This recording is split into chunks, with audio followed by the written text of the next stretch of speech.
आणि आता बातम्या पाहूयात सविस्तर। सुरुवातीलाच एक नवी दिल्लीतून मोठी बातमी महाराष्ट्राच्या राजकीय संघर्षाच्या दृष्टीने, ती म्हणजे महाराष्ट्रातील सत्ता संघर्षाची सुनावणी पुन्हा एकदा लांबणीवर पडली आहे आणि आता 4 सप्टेंबर पर्यंत ही सुनावणी होण्याची कोणतीही शक्यता नाही। सर्वोच्च न्यायालयाच्या खटल्यांच्या यादीमध्ये महाराष्ट्राच्या संदर्भातल्या खटल्याच्या सुनावणीचा उल्लेखच नाही। त्यामुळे 4 सप्टेंबर पर्यंतची यादी सर्वोच्च न्यायालयाच्या वेबसाईटवर उपलब्ध झाली आणि त्यात महाराष्ट्राच्या सत्ता संघर्षाच्या खटल्याचा समावेश नाही। त्यामुळे शिंदे ठाकरे गटाची कोणतीही याचिका सर्वोच्च न्यायालयाच्या यादीत नसल्याने महाराष्ट्रातल्या सत्ता संघर्षाची सुनावणी आता 4 सप्टेंबर पर्यंत पुढे ढकलली गेली। प्रशांत लीला रामदास आपले दिल्लीचे प्रतिनिधी आपल्यासोबत आहेत। प्रशांत, मिलिंद, ज्या पद्धतीनं आज सकाळी माहिती मिळाली होती की येत्या सोमवारी म्हणजे 29ला पुन्हा एकदा सुनावणी होणार आहे, पण सायंकाळ होता होता जी यादी आलेली आहे त्या यादीमध्ये जर बघितलं आपण तर आगामी 4 सप्टेंबरच्या पर्यंत कुठल्याही प्रकारच्या याचिका, खास करून ज्या महाराष्ट्रातील सत्ता संघर्षाच्या संदर्भातल्या आहेत, ज्यामध्ये 9 याचिकांचा समावेश आहे, अशा याचिकांचा कुठेही उल्लेख नाही आहे। साधारणतः 32 पानांची ही यादी आहे आणि सोबतच जर बघितलं तर येत्या सोमवारी घटनात्मक खंडपीठ देखील बसणार आहे सुप्रीम कोर्टामध्ये। असं असताना ज्या पद्धतीने माहिती मिळते की त्यांची जी सूची आहे त्या सूचीमध्येही महाराष्ट्राच्या सत्ता संघर्षाचं प्रकरण नाहीये। त्यामुळे ज्या पद्धतीने सुप्रीम कोर्ट कव्हर करणारे वकील आणि विधितज्ञ म्हणतात की आगामी 4 सप्टेंबर पर्यंत महाराष्ट्राच्या सत्ता संघर्षाची सुनावणी सुप्रीम कोर्टात होण्याची तीळमात्र शक्यता नाही। पण या संदर्भात कोर्टाच्या नियमांमध्ये जर बघितलं आपण तर कोर्ट आपल्या मर्जीने साधारणतः 1 दिवसापूर्वी यादी जाहीर करून पुन्हा एकदा सुनावणी घेऊ शकते। पण सध्या जरी बघितलं आपण तर 32 पानांच्या यादीमध्ये महाराष्ट्राच्या सत्ता संघर्षाच्या संदर्भातील याचिकांचा समावेश नाही। दिलीप, बर, प्रशांत, तुर्तास धन्यवाद या माहितीबद्दल।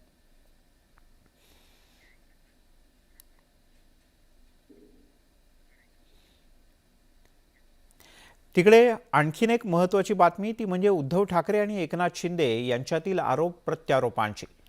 राज्यामध्ये सध्या कंत्राटी मुख्यमंत्री असल्याचा टोला शिवसेना पक्षप्रमुख उद्धव ठाकरे यांनी लगावला होता। त्याला मुख्यमंत्री एकनाथ शिंदे यांनी जोरदार प्रत्युत्तर दिलं। आपण कंत्राटी मुख्यमंत्री आहोत असं सांगत राज्याच्या विकासासाठी आणि बाळासाहेबांचे विचार पुढे नेण्यासाठी आपण कंत्राटी मुख्यमंत्री असल्याचं एकनाथ शिंदे यांनी सभागृहात ठणकावून सांगितलं।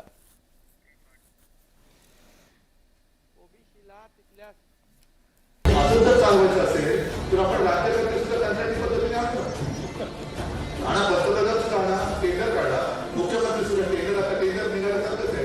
असं जर चालवायचं असेल तर आपण राज्यासाठी सुद्धा कंत्राटी पद्धतीने आणतो आणि बसवलं सुद्धा टेंडर काढला, मुख्यमंत्री सुद्धा टेंडर, आता टेंडर निघायला चालतच आहे। कंत्राटी मुख्यमंत्री आहे ना, महाराष्ट्राच्या विकासाचं कंत्राट मी घेतलेलं आहे। हे राज्य अधिक समृद्ध करण्याचं कंत्राट मी घेतलेलं आहे आणि गोरगरीब सर्वसामान्य जनतेला न्याय देण्याचं आणि त्यांचे अश्रू पुसण्याचं कॉन्ट्रॅक्ट मी घेतलेलं आहे। लोकांमध्ये मिसळून त्यांचं दुःख दूर करण्याचं कॉन्ट्रॅक्ट मी घेतलेलं आहे। बाळासाहेबांच्या हिंदुत्वाचा विचार पुढे नेण्याचं कॉन्ट्रॅक्ट मी घेतलेलं आहे आणि बहुजनांच्या सर्वांगीण विकासाचं देखील मी कॉन्ट्रॅक्ट घेतलेलं आहे। असंघाशी संघ करण्यापेक्षा कंत्राटी मुख्यमंत्री केव्हाही बरा। तिकडे मुंबईतील एका कार्यक्रमात बोलताना शिवसेनेचे पक्षप्रमुख उद्धव ठाकरे यांनी भाजपला जिव्हारी लागणारं वक्तव्य केलं आणि आपल्या भाषणात तुफान फटकेबाजी केली। शिंदे गटातल्या आमदारांना सुद्धा जोरदार टोले लगावले। पाहूयात एक खास रिपोर्ट।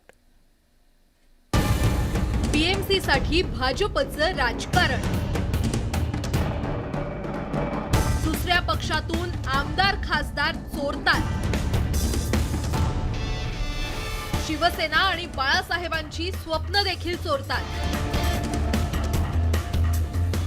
पक्ष की चोर बाजार, उद्धव ठाकरेंचा घणाघात। दरेकर आणि बावनकुळेंचा देखील पलटवार. आगामी महापालिका निवडणुकांमध्ये मुंबईवर भाजपचा डोळा आहे, पण भाजपला माहिती नाही महाराष्ट्रात आणि मुंबईत मोदींचं नाही तर बाळासाहेबांचं नाव चालतं.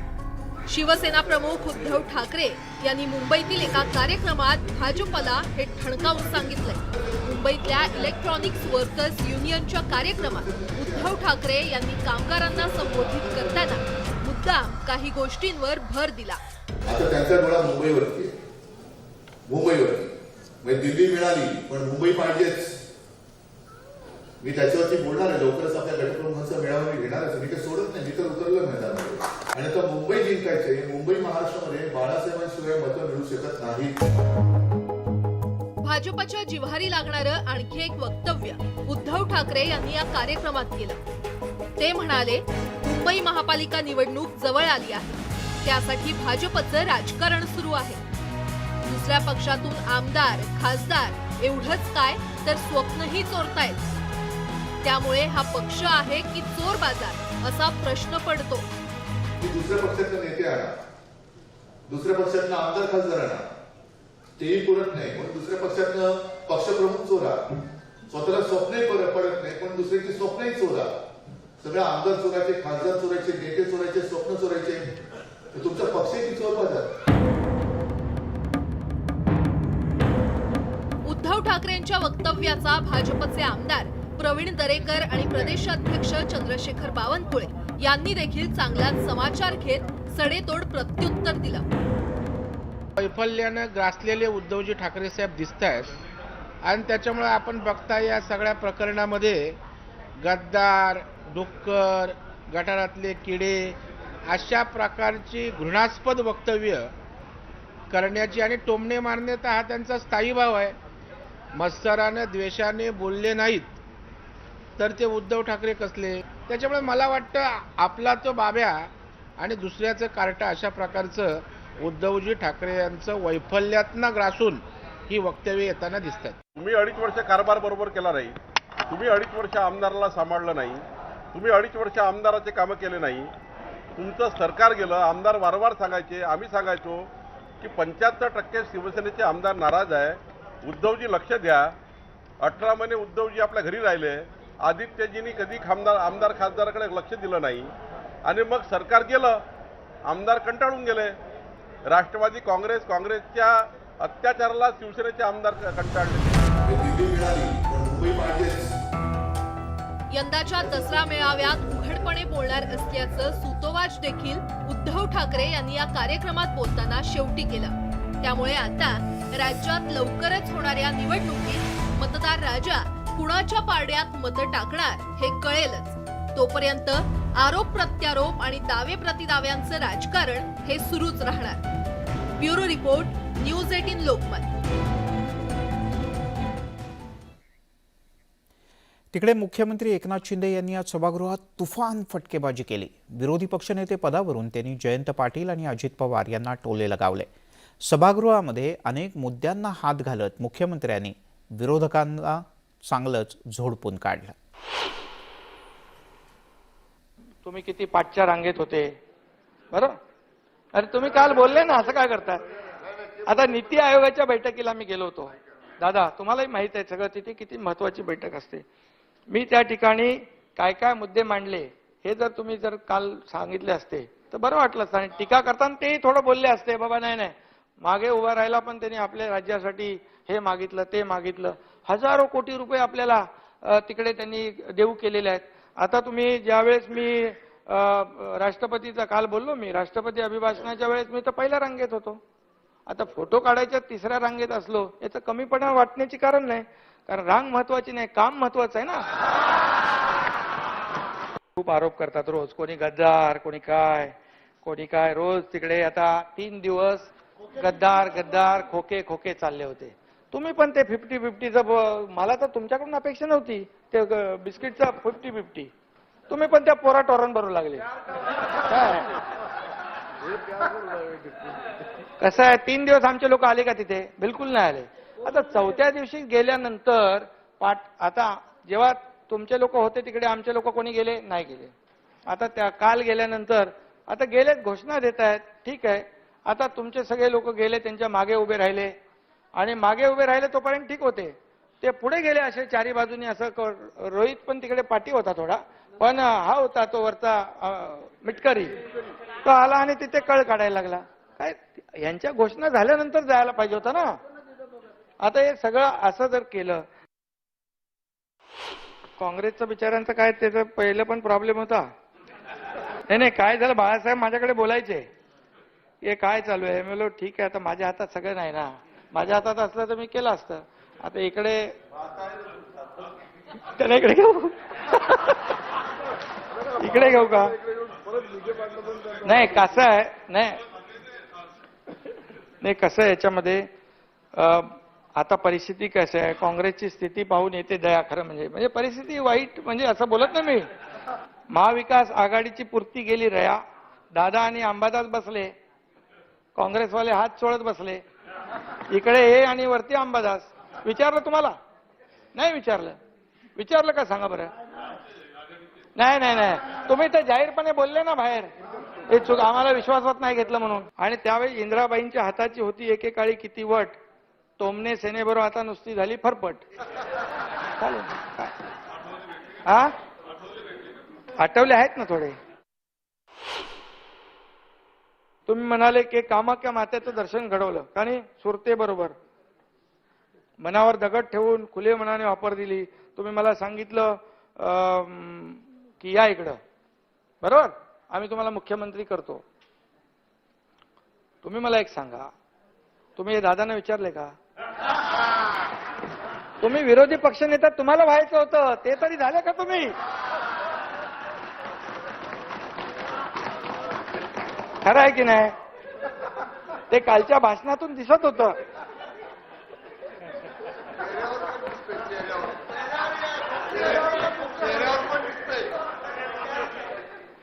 असू द्या, बघा दादा है, उनकी दादागिरी हमेशा चलेगी, हमारे वो मित्र है.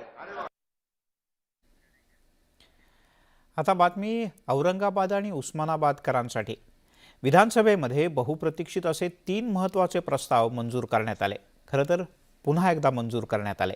औरंगाबाद शहराचं नामांतर अखेर छत्रपती संभाजीनगर मंजूर करण्यात आलं. तसा ठराव एकमतानं पारित करण्यात आला. यासोबतच उस्मानाबादचं नामांतर धाराशिव करण्याचा ठराव सुद्धा मंजूर करण्यात आला. या दोन्ही शहरांच्या नामांतराची शिफारस भारत सरकारच्या गृह विभागाला करण्यात आली. दुसरीकडे नवी मुंबई विमानतळाच्या नामकरणाचा निर्णय सुद्धा विधानसभेत घेण्यात आला. या पार्श्वभूमीवर आता नवी मुंबई विमानतळाचं नामकरण अखेर दिबा पाटील आंतरराष्ट्रीय विमानतळ करण्यात येणार आहे.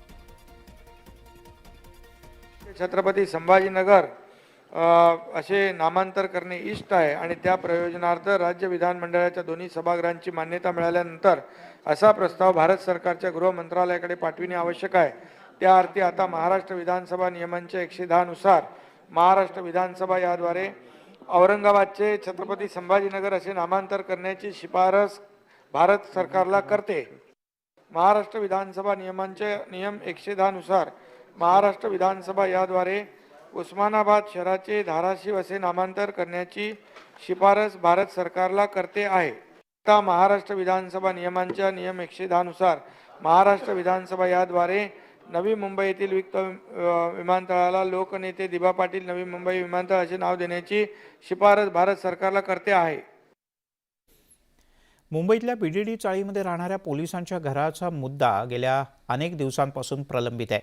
आपल्या हक्कासाठी घरं व्हावीत याकरता मुंबईतल्या वरळी इथल्या बीडीडी चाळीत राहणारे पोलीस अनेक दिवसांपासून पाठपुरावा करतायत. ठाकरे सरकारनं पोलिसांना 25 लाखात घरं देण्याचा निर्णय घेतला होता, पण नव्यानं स्थापन झालेल्या शिंदे फडणवीस सरकारनं पोलिसांना त्यांच्या हक्काची घरं 15 लाखात उपलब्ध करून देण्याचा निर्णय घेतला.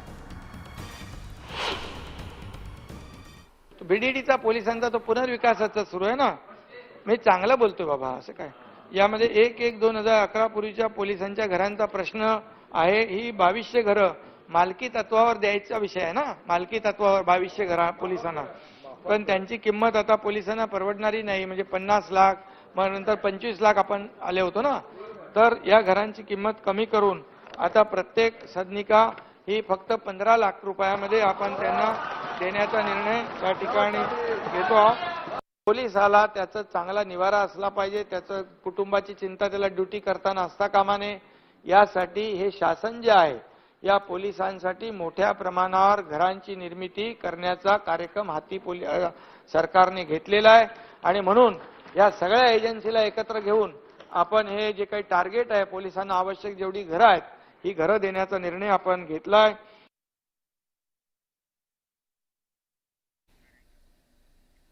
त्यामुळे महत्त्वाचे निर्णय एकापाठोपाठ एक आणि शेवटच्या दिवशी अनेक निर्णयांची घोषणा.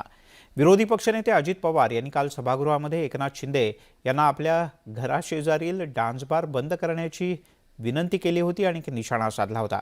यावर आज एकनाथ शिंदे यांनी अजित पवार यांना सगळेच बार बंद असल्याचं उत्तर दिलं.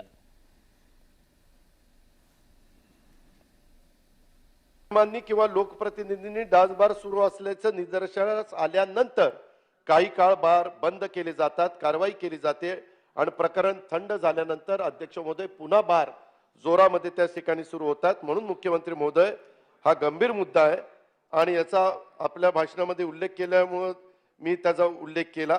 आपण मुख्यमंत्री आहात, त्यामुळं ह्याला जालीम काय उपाय करायचा असेल तर तो आपण करावा. कोणी त्याच्यातनं पळवाट काढता कामा नये, त्यांना जागा न ठेवता हे बार बंद करावेत. अशा प्रकारे महाराष्ट्रातल्या तमाम माझ्या भगिनी वर्गाकडनं मी ही मागणी ह्या माता भगिनींच्याकडनं 21ची ती बातमी आहे.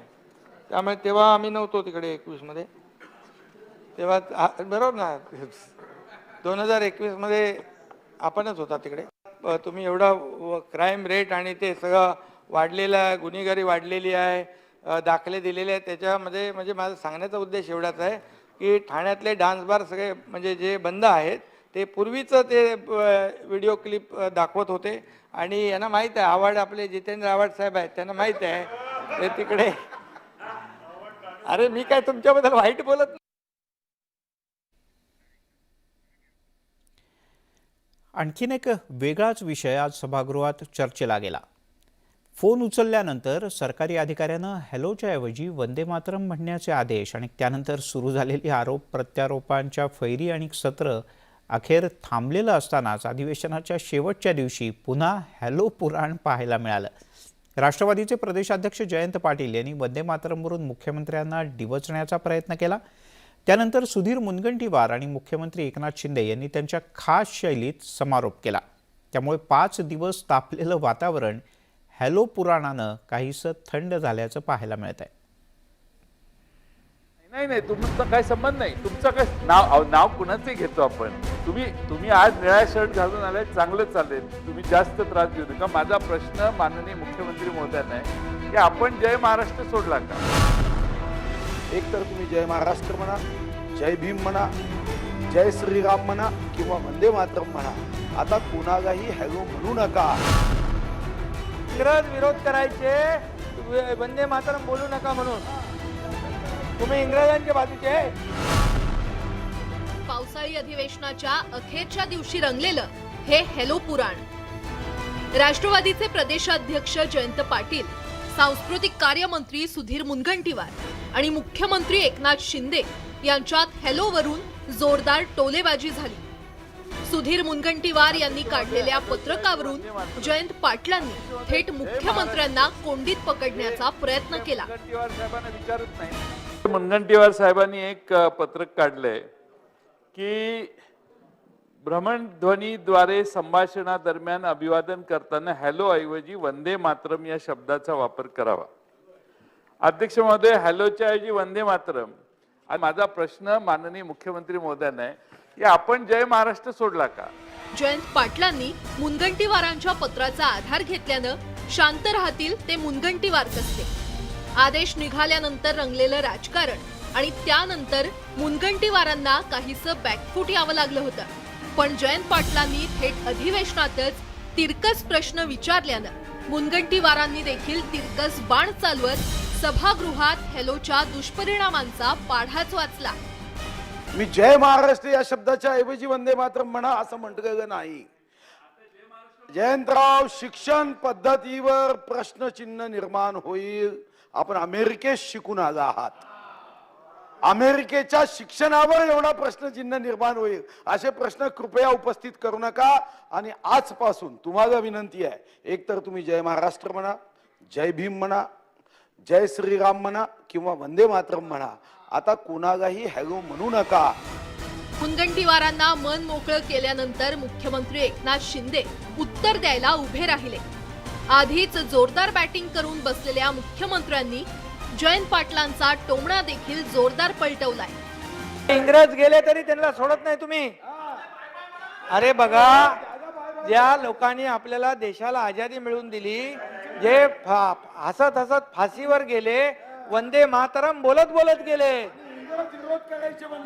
हा, इंग्रज विरोध करायचे, वंदे मातरम बोलू नका म्हणून.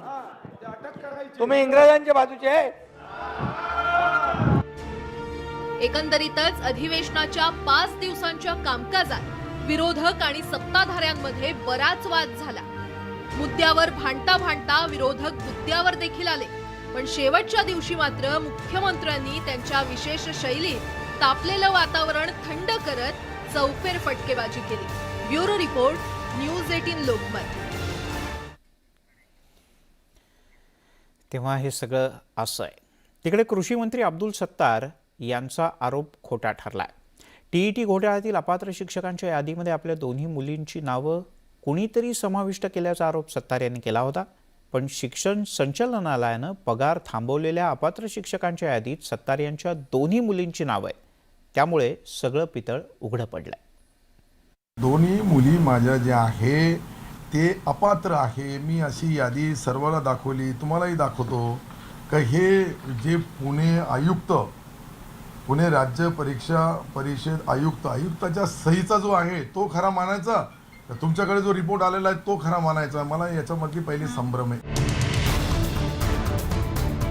कृषी मंत्री अब्दुल सत्तारांच्या आरोपाची शिक्षण संचालनालयानं शाळा केली आहे. ही यादी पहा. यादीत कृषी मंत्री अब्दुल सत्तारांच्या दोन्ही मुलींची नावं ठसठशीतपणे दिसतायत. पगार थांबवलेल्या यादीत 110व्या क्रमांकावर हिना कौसर अब्दुल सत्तार आणि 112व्या क्रमांकावर शेख उझमा नाहिद अब्दुल सत्तार यांचं नाव आहे.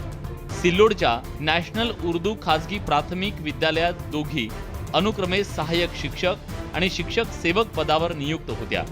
मात्र टीईटी घोटाळ्यातील अपात्र शिक्षकांच्या यादीत त्यांचीही नावं आल्यानं सरकारनं दोघींचेही पगार बंद केले. नेमका काय घोळ झाला ते पाहूया. पुणे सायबर पोलिसांना टीईटी घोटाळ्यात सहभाग आढळून आला होता. 7,874 अपात्र शिक्षकांची यादी राज्य परीक्षा परिषदेला सुपूर्द केली होती. त्यापैकी 1,033 उमेदवार प्रत्यक्षात शिक्षक म्हणून शासकीय सेवेत रुजू असल्याचं शिक्षण विभागाच्या तपासणीत आढळून आलं. त्यातही 576 शिक्षक हे प्राथमिक तर 457 शिक्षक हे माध्यमिक शाळांमध्ये रुजू होते. सर्व 1,033 अपात्र शिक्षकांचे पगार आता थांबवण्यात आले. या यादीत कृषी मंत्री अब्दुल सत्तारांच्या मुलींची नावं समाविष्ट आहेत. अपात्र ठरल्यानंतरही 2017 पासून अब्दुल सत्तार यांच्या मुली कसं काय शिकवत होत्या याचा अद्याप खुलासा झालेला नाही. त्यामुळे विरोधकांनी जोरदार हल्लाबोल केलाय. राज्यात सत्ताधारी आणि विरोधकांमध्ये सध्या जोरदार राजकीय संघर्ष सुरू आहे. या पार्श्वभूमीवर कृषी मंत्री अब्दुल सत्तार यांच्या 2 मुलींची नावं अपात्र शिक्षकांच्या यादीत आली आहेत. परिणामी पुढील काही दिवस त्याचे राजकीय पडसाद उमटत राहणार हे नक्की. एकंदरीतच घोटाळ्याच्या शेतीत कृषी मंत्र्यांच्या मुलींची नावं आल्यानं राजकीय पीक चांगलंच फोफावणार असल्याचं स्पष्ट होतंय. Bureau report, news 18 Lokmat.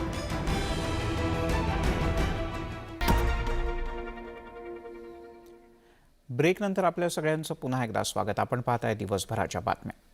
बुधवारच्या सत्ताधारी आणि विरोधक आमदारांमधल्या पायऱ्यांवरच्या अभूतपूर्व राड्यानंतर आज पुन्हा एकदा शिंदे गटाच्या आमदारांकडून विधानभवनाच्या पायऱ्यांवर आंदोलन करण्यात आलं. आज त्यांनी आमदार आदित्य ठाकरे यांना लक्ष्य केलं होतं. एक उपहासात्मक पोस्टर घेऊन शिंदे गटातील आमदारांनी हा सगळा परिसर दणाणून सोडला. शिंदे गटाच्या आमदारांची निदर्शनं. आमदार आदित्य ठाकरे निशाण्यावर उपहासात्मक पोस्टर झळकवले.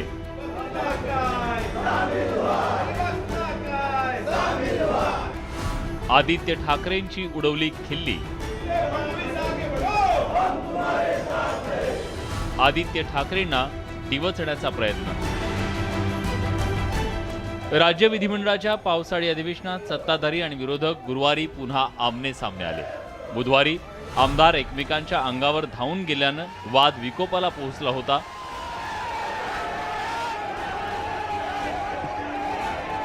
विरोधकांकडून होणाऱ्या आंदोलनात शिवसेनेचे नेते आदित्य ठाकरे सहभाग घेत असल्यानं शिंदे गटातील आमदारांकडून त्यांना गुरुवारी हेतुपुरस्सर लक्ष्य केलं गेलं.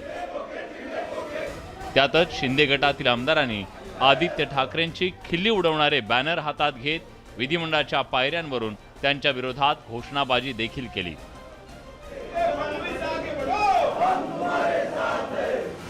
या पोस्टरमध्ये महाराष्ट्राचे परमपूज्य पप्पू युवराज असा उल्लेख करण्यात आला. तसंच जी वस्तुस्थिती आहे तीच दाखवण्याचा आम्ही प्रयत्न केला असं शिंदे गटाकडून स्पष्ट करण्यात आलंय. आता आम्ही सगळे मेसेज सांगायचे, आम्ही तुम्हाला लिहून दिलेलं होतं ना, तो मेसेज वाचायचा आणि पुढे काय करायचं ते ठरवायचं. ते तुम्ही बघितलं असेल ते लिहा, वस्तुस्थिती आहे का काय आहे ते. खरं असलं तर खरं लिहा, खोटं असलं तर खोटं लिहा. आम्ही काय तुम्हाला सांगत नाही, पण जी वस्तुस्थिती होती ती आम्ही मांडायचा प्रयत्न केलेला आहे, ते तुम्ही दाखवा.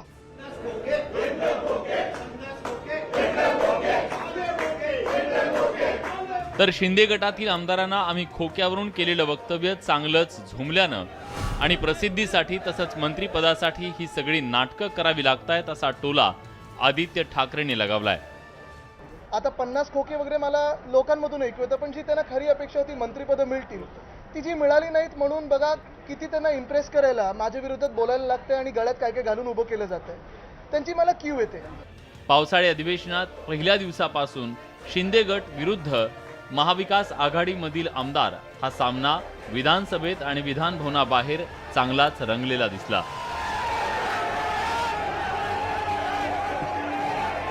दोघांनीही विविध प्रकारची नारेबाजी आणि पोस्टरबाजी करत अधिवेशन गाजवलं असं म्हटलं तर वावगं ठरू नये. Bureau report, news 18 Lokmat.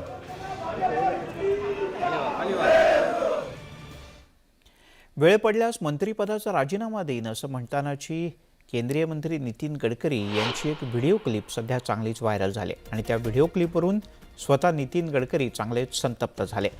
माझ्या वक्तव्याचा चुकीचा संदर्भ लावण्यात आला, व्हिडिओशी छेडछाड करण्यात आली, खोडसाळपणे ही व्हिडिओ क्लिप पसरवण्यात आली असा थेट आरोप गडकरी यांनी केला. ही क्लिप पसरवणाऱ्यांच्या विरोधात कायदेशीर कारवाई करण्याचा इशारा सुद्धा नितीन गडकरी यांनी दिला आहे.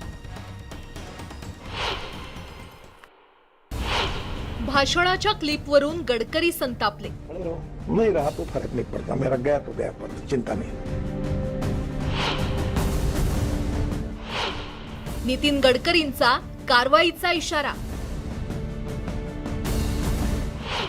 खोडसाळपणे क्लिप व्हायरल केल्याचा दावा. राजनीतिक पेशावर नहीं हूँ, जो होगा सो देखा जाएगा. गेल्या काही दिवसांपासून केंद्रीय मंत्री नितीन गडकरींच्या भाषणाचा हा व्हिडिओ सोशल मीडियावर चांगलाच व्हायरल झाला होता. वेळ पडल्यास मंत्रिपदाचा राजीनामा देईन असं म्हणत असल्याचं या व्हिडिओ क्लिपमध्ये पाहायला मिळतंय. नहीं रहा तो फर्क नहीं पड़ता, मेरा गया तो गया, पर चिंता नहीं. मेरा गया तो गया, पर चिंता नहीं.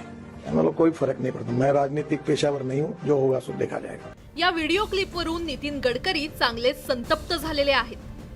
आपल्या भाषणातील वक्तव्याचा चुकीचा संदर्भ लावल्याचा आरोप गडकरींनी केलाय. तसंच खोडसाळपणे ती भाषणाची क्लिप व्हायरल केल्याचं गडकरी यांनी सांगितलंय. याविषयी खुलासा करणारं गडकरी यांनी एक ट्विट केलेलं आहे. काही लोकांकडून राजकीय फायद्यासाठी माझ्या विरोधात चुकीच्या बातम्या पसरवल्या जात आहेत. अशा प्रकारांमुळे मला काही फरक पडत नाही, पण या प्रकारामुळे संबंधितांना ताकीद देण्यात येते की सरकार, पक्ष आणि लाखो कार्यकर्त्यांच्या हितासाठी मी कायदेशीर कारवाई करण्यास मागे पुढे पाहणार नाही. गडकरी यांनी या ट्विटमधून कायदेशीर कारवाई करणार असल्याचा इशारा दिलाय. तसंच त्यांनी आपलं ते भाषण देखील ट्विट केलेलं आहे. हमारे मुख्यमंत्री जो थे मनोहर जोशी, वो मुझे कहते थे कि नितिन ये कैसी स्थिति है, ये मेरघाट में 450 गांव है, एक भी गांव में रास्ता नहीं है. तो एक कुलकर्णी करके कमिश्नर थे, वो भी बड़े सुसंस्कृत और अच्छे अधिकारी थे. तो फिर मेरे से रहा नहीं गया, तो मैंने कहा सर ये तुम्हारे बस का काम नहीं है, ये ऐसे काम में मैं बहुत माहिर हूँ, तो एक काम करो ये मेरे ऊपर छोड़ दो, मुझे कोई चिंता नहीं क्या परिणाम होते हैं और मैं ये काम करूँगा, आपको संभव हुआ तो मेरे पीछे खड़े रहो, नहीं रहा तो फरक नहीं पड़ता, मेरा गया तो गया पद, चिंता नहीं। नुकतंच भाजपच्या केंद्रीय निवड समितीतून नितीन गडकरी यांना वगळण्यात आल्यामुळे राजकीय वर्तुळात चर्चा सुरू झाली होती। अशातच त्यांच्या भाषणाची ती अर्धवट क्लिप व्हायरल झाल्यामुळे आता नव्या चर्चेला तोंड फुटलं होतं। मात्र गडकरींनी त्यावर खुलासा करून त्या चर्चेला पूर्णविराम दिलाय। Bureau report, news 18 Lokmat. वळूयात अन्य काही महत्त्वाच्या बातम्यांकडे। महाराष्ट्र नवनिर्माण सेनेचे अध्यक्ष राज ठाकरे यांनी आक्रमक हिंदुत्व स्वीकारलंय। आगामी राजकारणाची दिशा हिंदुत्वाच्या दिशेने जाणार असल्याचंही त्यामुळे स्पष्ट झालंय। शस्त्रक्रियेच्या नंतर राज ठाकरे यांनी पुण्याचा दौरा केला आणि सभासद नोंदणी अभियानाचा शुभारंभ सुद्धा। तसंच स्वतःची प्राथमिक सदस्य म्हणून त्यांनी ऑनलाईन नोंदणी केली।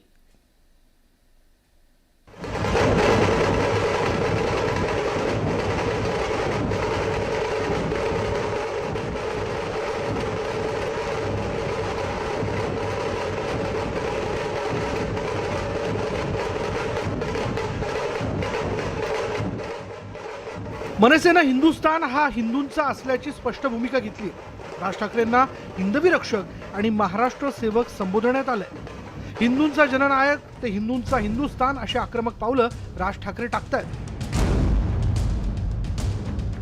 आगामी पालिका निवडणुकीच्या दृष्टीनं पक्षाची बांधणी करण्यावर राज ठाकरेंनी भर दिलाय। शस्त्रक्रियेनंतर पहिल्यांदाच पुणे दौरा करत त्यांनी पक्षाच्या कार्यालयात भेट दिली। सभासद नोंदणी अभियानाचा शुभारंभ करत मोबाईलवरून QR कोड स्कॅन करून स्वतःची सभासद सदस्य म्हणून ऑनलाईन नोंदणी केली। निवडणूक आयोगाच्या नियमानुसार दर 3 ते 4 वर्षानंतर तुम्हाला प्रत्येक पक्षाला नोंदणी ही नव्याने करावी लागते आणि त्याप्रमाणे आता ही आमची अगोदरची नोंदणी ही लॉकडाऊनच्या अगोदर झाली होती, त्याच्यामुळे ही आता नव्याने नोंदणी पुन्हा सुरू होत आहे। माझी तमाम महाराष्ट्रातल्या सर्व माझ्या माता भगिनींना बांधवांना माझी विनंती आहे की आपण महाराष्ट्र नवनिर्माण सेनेचे आपण सदस्य व्हावं। या वेळेला जे सदस्य होणार आहेत त्यांना दर आठवड्याला पक्षाकडनं काही गोष्ट ही त्यांच्या मोबाईलवरती जाणार आहे। मुंबई पुण्यासह इतर महापालिकांच्या निवडणुका लवकरच जाहीर होणार आहेत। 2012च्या पालिका निवडणुकीत मनसेनं मुंबई, पुणे आणि नाशिकमध्ये चांगलं यश मिळवलं होतं। आता एका दशकानंतर पुन्हा त्या यशाची पुनरावृत्ती करण्यासाठी मनसे सज्ज झाली आहे। आक्रमक हिंदुत्वाची कास आणि दुसरीकडे पालिका निवडणुकांची जोरदार तयारी मनसेकडून सुरू आहे। यामुळे शिवसेना आणि भाजप या हिंदुत्ववादी पक्षांना आव्हान निर्माण झालंय। तसंच शिंदे गटानंही आक्रमक हिंदुत्वाची भूमिका घेतली। त्यामुळे आगामी पालिका निवडणुकीच्या रिंगणात तब्बल 4 हिंदुत्ववादी पक्ष रिंगणात उतरणार आहेत। त्यावेळी मतदार कोणत्या हिंदुत्ववादी पक्षाला मत देणार याकडे आता सगळ्यांचं लक्ष लागलं आहे। चंद्रकांत फुंदे, न्यूज 18 लोकमत, पुणे। तिकडे मनसेचे अध्यक्ष राज ठाकरे पुण्यात होते तर दुसरीकडे त्यांचे कार्यकर्ते थेट चंद्रावर पोहोचले होते। मनसेच्या 3 कार्यकर्त्यांनी चंद्रावर पक्षाचा झेंडा फडकवला। कसा पाहूयात। Lift off will start in T-10 seconds. 10, 9, 8, 7, 6, 5, 4, 3, 2, 1. We have ignition. मुंबईतून हे यान अवकाशात झेपावलं आणि मनसेचे झेंडे घेऊन 3 अंतराळवीर थेट चंद्रावर पोहोचले।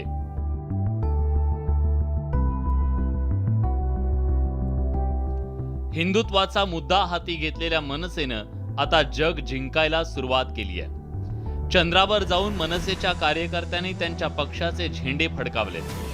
मनसेच्या चंद्रयान 3 मोहिमेतून हे तिघे चंद्रावर पोहोचले।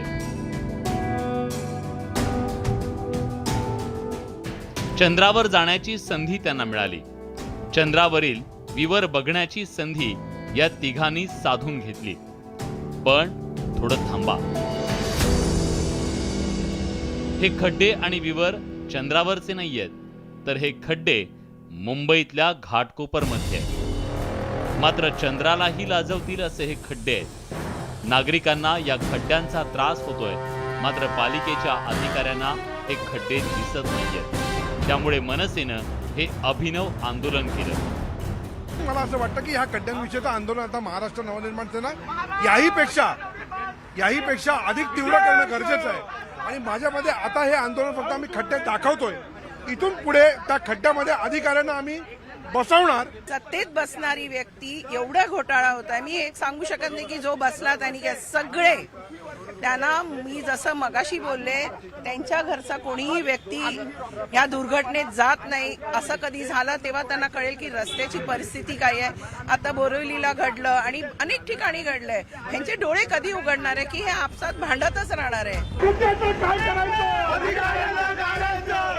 मनसेच्या कार्यकर्त्यांनी थेट चंद्रावर धडक मारल्यानंतर अखेर पालिकेच्या अधिकाऱ्यांना जाग आली. ज्या ठिकाणी आंदोलन करण्यात आलं तिथले खड्डे बुजवण्यात आले. एकंदरीतच पालिकेनं त्यांचा कारभार सुधारण्याची गरज आहे. नाहीतर मुंबईकर खड्ड्यांना कंटाळून चंद्रावर राहिला जातील या शंकांना. विशाल पाटील, न्यूज 18 लोकमत, मुंबई. नागरिकांच्या समस्यांच्याकडे जर का प्रशासन आणि सरकार लक्ष देत नसेल तर त्यांच्या संयमाचा कडेलोट होतो. अर्ज, निवेदन आणि विनवण्या करून सुद्धा प्रश्न सोडवले जात नाहीत, म्हणून निराशेत टोकाचं पाऊल उचललं गेल्याची काही उदाहरणंही आपण पाहिलेत.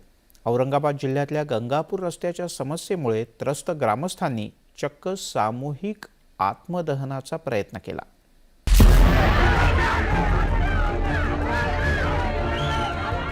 औरंगाबाद जिल्ह्यातील पेटलेल्या चितेजवळ उडालेला हा गोंधळ.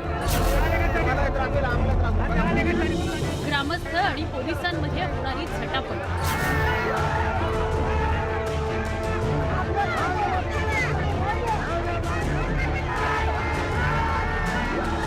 हे चित्र आहे शरीफपूरमधील अनोख्या आंदोलनाचं. ग्रामस्थ चक्क चिता पेटवून त्यावर बसले. नागरिकांनी टोकाचं पाऊल उचलण्याचं कारणही तितकंच गंभीर आहे. ते कारण आहे रस्त्यांचं. देश स्वतंत्र झाल्यापासून या गावानं पक्का रस्ताच पाहिलेला नाही.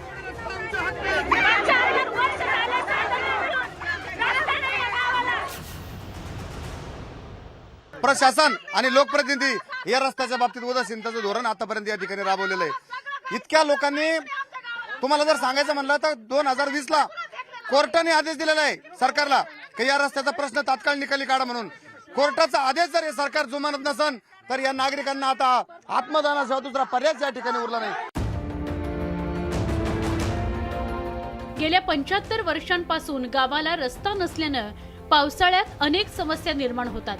विद्यार्थ्यांना शाळेत जाताना 8 किलोमीटर चिखलातून जावं लागतं. रस्त्याअभावी दवाखान्यात जाताना अनेकांना प्राण गमवावा लागतो. अनेक महिलांचं बाळपण रस्त्यातच झालं. एक ना अनेक समस्यांनी हे ग्रामस्थ अनेक वर्षांपासून त्रस्त आहेत.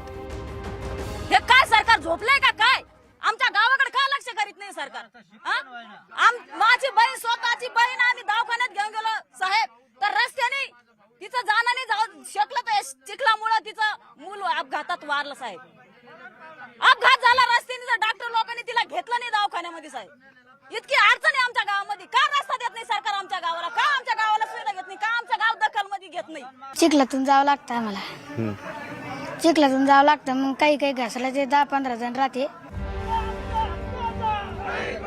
ग्रामस्थांनी आक्रमक रूप धारण केल्यानं पोलीस आणि जिल्हा परिषदेच्या अधिकाऱ्यांनी शरीफपुरात पाऊल टाकलं.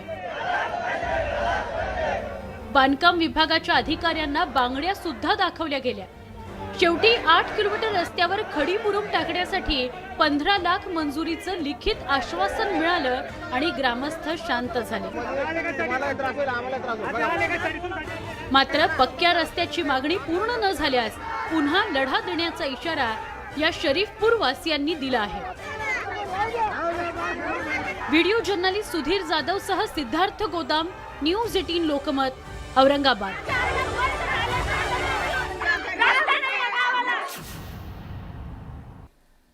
केंद्रीय निवडणूक आयोगानं झारखंडचे मुख्यमंत्री हेमंत सोरेन यांना आमदार म्हणून अपात्र ठरवण्याची शिफारस केली असल्याची माहिती सूत्रांनी दिली. निवडणूक आयोगानं झारखंडचे राज्यपाल रमेश बैस यांना या संदर्भात पत्र लिहिलंय. राज्यपाल रमेश बैस यांनी अवैध खाण वाटप प्रकरणात निवडणूक आयोगाकडे मत मागवलं होतं. त्यानुसार निवडणूक आयोगानं ही शिफारस केली आहे.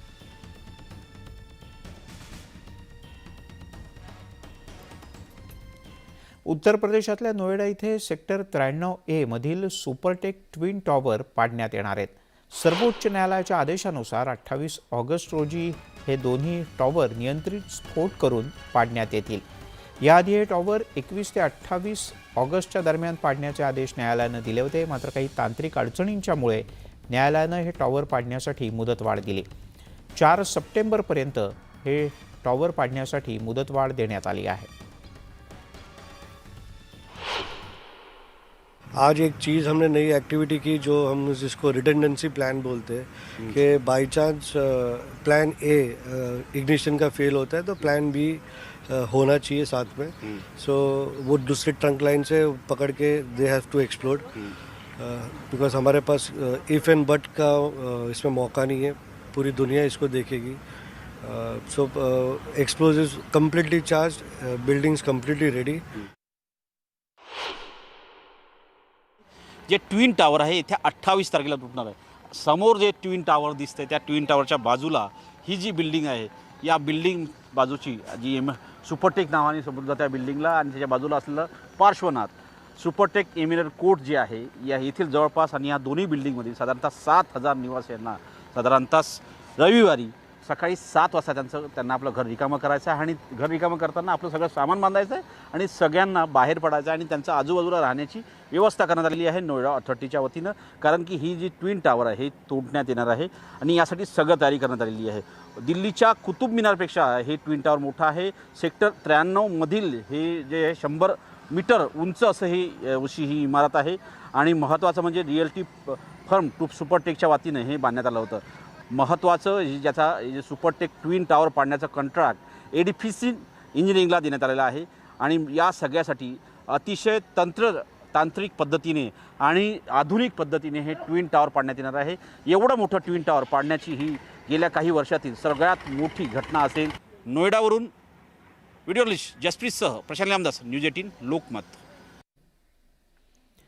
हरियाणातील भाजपच्या नेत्या आणि टिकटॉक स्टार सोनाली फोगाट यांच्या मृत्यूप्रकरणी आता हत्येचा गुन्हा दाखल करण्यात आला आहे. सोनाली यांचा भाऊ रिंकू ढाका यानं दिलेल्या तक्रारीनंतर सोनाली यांचे PA सुधीर संगवान आणि त्यांचा साथीदार सुखविंदर वासी यांना चौकशीसाठी बोलवण्यात आलं. शवविच्छेदनात सोनाली यांच्या शरीरावर काही जखमा आढळल्यात. 23 ऑगस्ट रोजी सोनाली फोगाट यांचा मृतदेह गोव्याच्या एका हॉटेलमध्ये आढळला होता.